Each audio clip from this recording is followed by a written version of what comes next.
Now that we've looked at different physical changes, we're going to look at the other type of change that can happen to materials, and these are chemical changes. So let's go back and remember how to explain physical change. Remember, these are when we change the shape or the state of a chemical.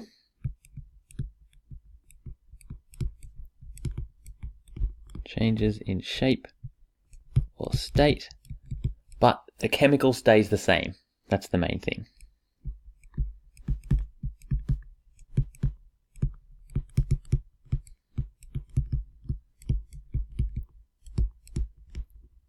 So if we have some solid chocolate and we melt it to make liquid chocolate, we've changed the state, but it's still just made of the same chocolate and exactly the same chemicals inside it. But now, when we look at chemical changes, these are changes that actually make new chemicals during the change. So a new chemical or a new material is made.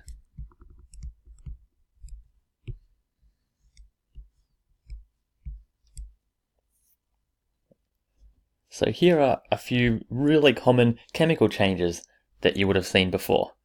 And actually, chemical changes are important for pretty much all the processes we do as part of our everyday life and inside of our bodies too. There's constantly millions and millions of different chemical reactions going on inside our bodies. So let's look at the first one here. We've got cooking an egg. So any type of cooking, this is a chemical change, and we can see a really obvious sign of a chemical change is when the egg whites go from a clear color and they turn white, and that's a sign that they've cooked. So we've actually changed the chemicals that are in the egg whites there. Another one is if you keep cooking something and then cook it too far, or if it catches on fire, then that's called burning. So the marshmallows here have been burnt, and the fire in the background is also burning. So whenever something burns, that means the chemicals that we started with, they've been changed into something new. And another chemical change is rusting.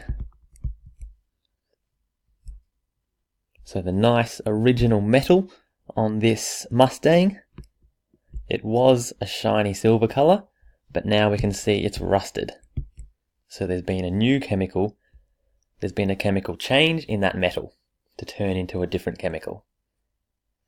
And that looks like a few $1,000s to repair that car from all that rust. So the last thing in this introduction is to look at another word for chemical changes. So whenever these changes happen, we also call them chemical reactions.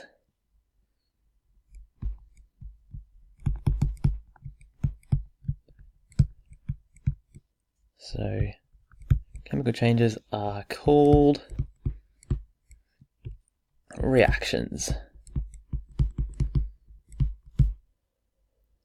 And that's pretty much what chemistry is the study of. How chemicals react with each other and how they change.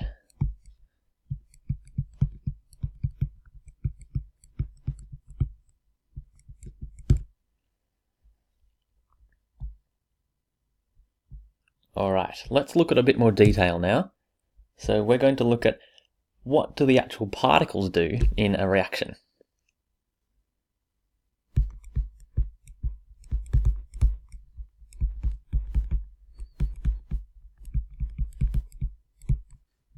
So looking at the particles in reactions.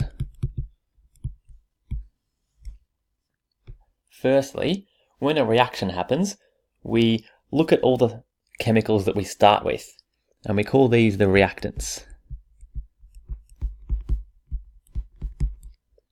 And then we also look at the chemicals we get at the end of the change, and we call these the products.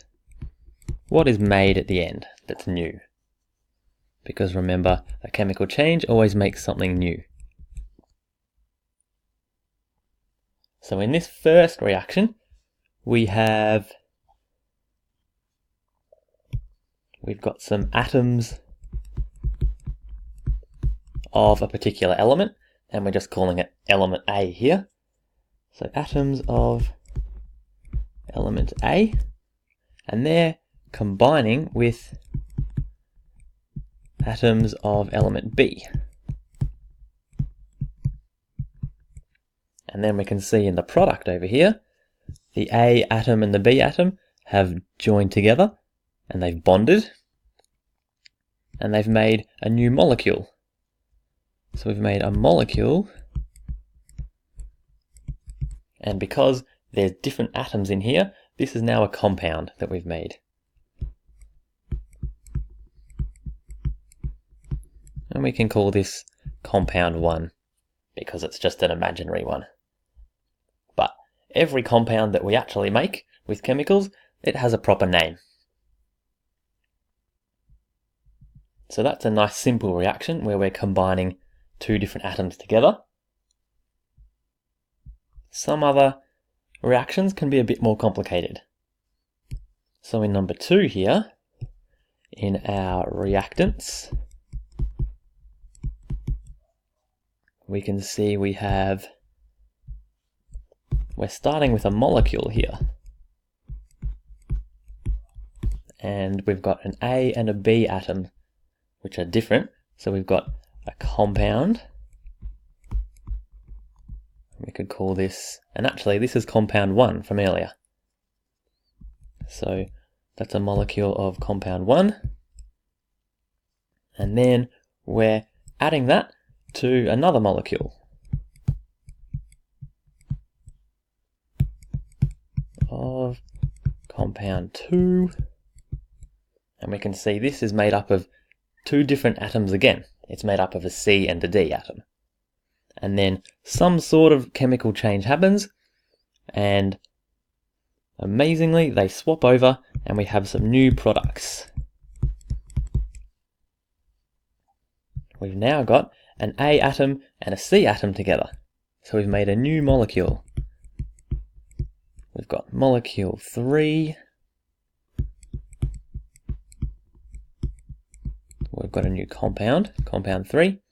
And then the B and the D atoms have joined together, and we've made another new compound, which is also a molecule. So we've got compound 4.